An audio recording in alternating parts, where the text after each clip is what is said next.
I'm here now with Ramy Refaat, who is the IT Digital Transformation Manager at National Bank of Egypt. Good morning to you, sir. Good morning. How are you today? Fine, thanks. How are you? I'm very well. Thank you so much for joining us. Now, you are speaking on a session, aren't you, about innovational financial models for SMEs.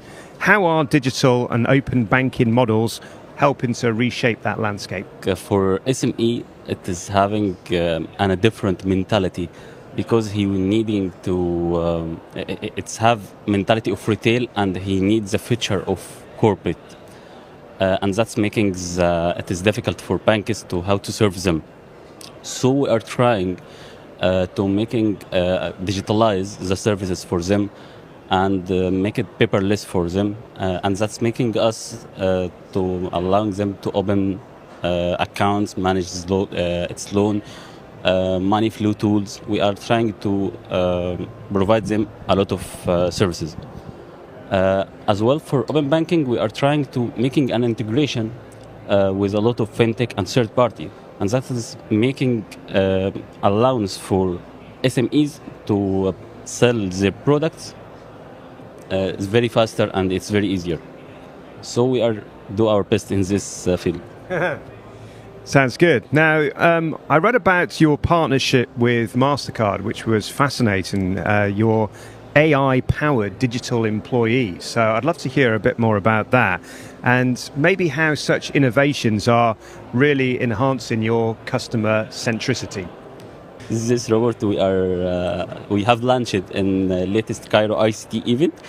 This robot, it is the first, and I think from my opinion, it is a big step in digital transformation for the banking sector, because that is allow about the AI interactive with the customer. It's not about or look like IVR comments to how to check that or making that. Amina robot, it is answer a lot of inquiries for the customer, as well. If it's didn't know the answer, it guides the customers from where he can catching their services. As well, it's allowing to making better life of services of banking. As well, we are moving on to enhance it and upgrade it. What's been the customer feedback to this innovation? It is awesome feedback because we are also choosing Amina name. It is something local name, so it is to be familiar for with the customer. Okay, and what technologies do you believe are essential for banks nowadays to I guess meet the demands of always-on, mobile-first customers? It is in the next years. It is something. It is very important now. It is AI and machine learning. That's something needing to be used mostly and more than we are using now. As well, cloud computing, as well biometric security. Also for mobile application, we have to focus on about enhancing the customer experience for UI and UX, especially for in this field, to make the application it's more familiar with a lot of segment.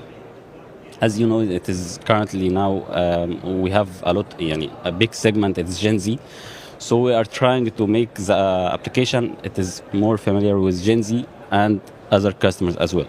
Okay, absolutely, yeah. Now, you're a busy man here at Seamless, aren't you? Because you're also speaking on another session around RegTech. So how is the National Bank of Egypt approaching the you mentioned some of it there, but the integration of AI and machine learning in that field?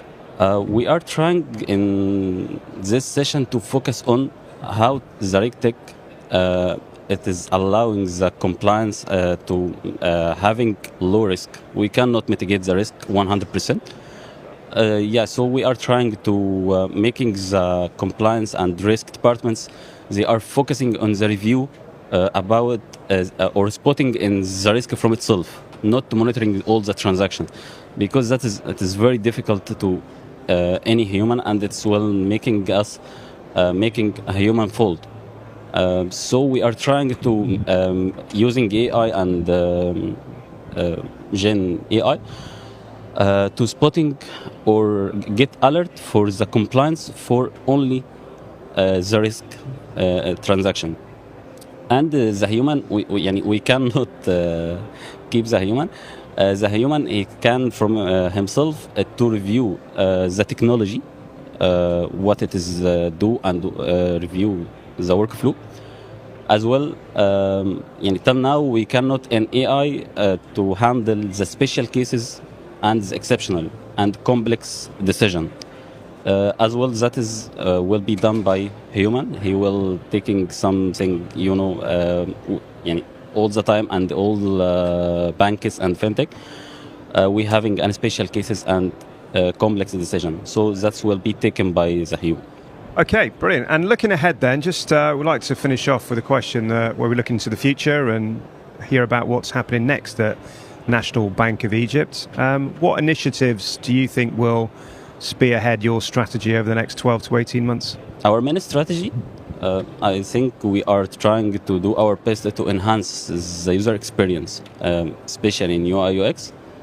As well, we are working in tokenization. In the last year, we have launched Apple Pay and improving this tokenization project. As well, we are trying to enhance the customer onboarding, because it's something trend now. Because customer onboarding, it is having a lot of steps and a lot of workflow, like KYC and something else. So we are trying to enhance it to make the services, it is more digitalized. Yeah, it's clearly a very customer-centric approach, isn't it? Everything that you seem to be doing, everything you've told me today is all about enhancing that customer experience. Yeah. Yeah. It is something pinpoint in Middle East. Yeah, absolutely. Well, that's brilliant. So, well, good luck with your sessions here at Seamless. Ramy, refaat, thanks so much for joining me on the podcast. Thank you. Thank you. I'm joined now by